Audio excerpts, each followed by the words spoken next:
ঠাকুর আছে তাই জানি। এখানে মানে যে পুকুরটা রয়েছে এই জায়গা প্লেসটার নাম কি, জায়গাটার নাম কি? আচাশি পুকুর, সোনাগঞ্জ। সো হ্যালো ভিউয়ার্স, ফিরে এলাম নিউ একটা নতুন টপিক ভিডিওতে। তো আজকে চলে এসেছি আমি এমন একটা গ্রামে যেটা আমাদের বীরভূম ডিস্ট্রিক্টের নাম করা জায়গা পাইকপাড়া গ্রাম, যেখানে রয়েছে 101টা পাড়া। আর সেই ধারে পাশে রয়েছে এমন একটা পুকুর, বিশাল একটা মানে রহস্যময় ঘেরা রয়েছে। সেই ভিডিও নিয়ে আজ ডিসকাস করব। তার আগে বলে রাখি, চ্যানেল যদি নতুন হয়ে থাকো অবশ্যই চ্যানেলটাকে লাইক করবে, সাবস্ক্রাইব করবে, পাশে থাকা বেল আইকনটা প্রেস করে রাখবে। তো সামনেই রয়েছে এই পুকুরটা, ওই পুকুরের সামনে যাব আমরা, দেখবো কী কী রয়েছে এই পুকুরের পাশে এবং অনেক কিছু জানবো এই পুকুরের সম্বন্ধে।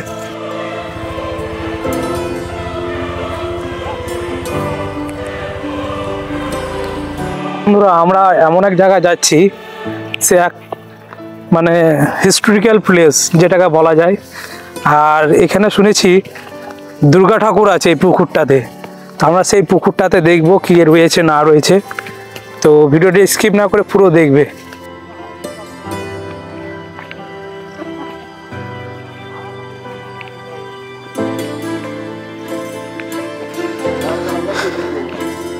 আর এই সাইডে রয়েছে অনেক গাছপালা রয়েছিল, প্রায় 500-600 বছর আগেকার পুরানো এই প্লেসটা, জায়গাটা। আর এখানে নাকি দুর্গা ঠাকুর থাকতো। সন্ধ্যাবেলায় ধূপ সন্ধ্যা ঠাকুর দিয়ে মানে পুজো টুজো দিয়ে মানে দিত, তবে যে বাসনপত্রগুলো উঠতো সন্ধ্যাবেলায়, মানে আগে ধূপ সন্ধ্যা দিত, তারপর ভোরবেলায় তার পরের দিন নিতে আসতে হতো। এই হচ্ছে সেই পুকুরটা দেখুন। কিন্তু এখানে যতগুলো মেশিন লাগান জল দিয়ে মানে জল চেঁচার জন্য, জল কিন্তু এই পুকুরে শেষ হয় না, যতই মেশিন লাগান আপনি। ফাইনালি আমরা চলে এসেছি, আমার সঙ্গে আছে আমার বন্ধু দশরথ।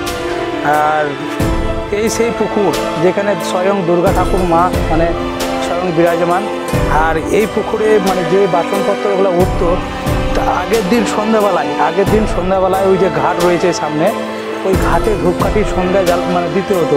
মানে তাকে পানের পাতা দিয়ে নিমন্ত্রণ করতে হতো। এই পানের পাতা নিমন্ত্রণ করে তারপর দিন ভোরবেলায় আপনাকে যে লিস্ট করতেন সেই লিস্ট অনুযায়ী আপনার বাসনপত্র সব মানে চলে আসতো, পুকুরের উপর থেকে উঠে আসতো।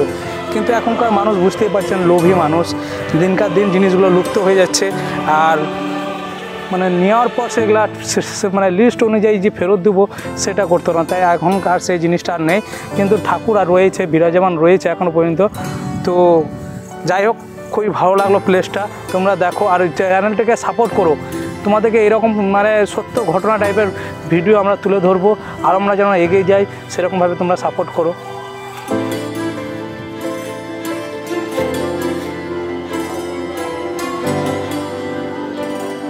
ঠাকুর ছিল তা আমরা বুঝতাম না, ঠাকুর আছে তাই জানি। এখানে মানে যে পুকুরটা রয়েছে এই জায়গা প্লেসটার নাম কি, জায়গাটার নাম কি? আচাশি পুকুর। মানে গ্রামটার নাম কি? পাইকপাড়া গ্রামের আপনি বাসিন্দা। আপনার নাম তাহলে কি হচ্ছে? আমার নাম বিরু। আপনারা কি কোনোদিন নিজের চোখে দেখেছেন?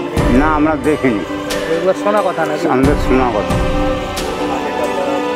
হ্যাঁ, ওরা জানবে, আমরা জানি। ওই পুকুর থেকে কি কিছু উঠতো নাকি? তা বুঝতে হবে, শোনা কথা। তোমাদেরকে দেখাবো যে কোন পাহাড় থেকে সেই বাসনপত্র সব উঠতো।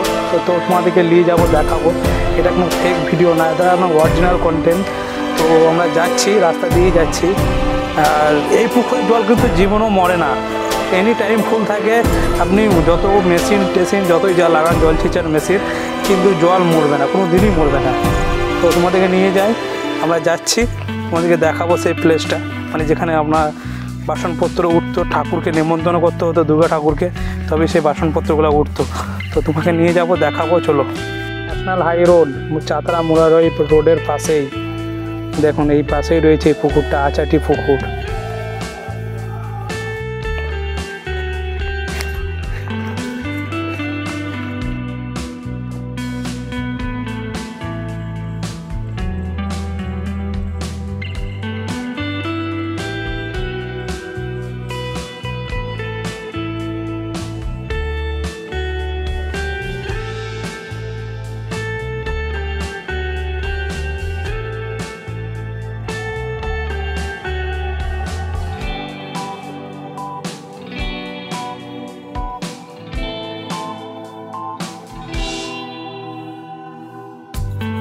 তো ভিউয়ার্স, ভিডিওটা দেখে তোমাদের কেমন লাগলো অবশ্যই কমেন্ট বক্সে কমেন্ট করে জানাবে। ততদিন তোমরা সুস্থ থাকবে, ভালো থাকবে। ফিরছি আবার নেক্সট টপিক ভিডিও দিয়ে।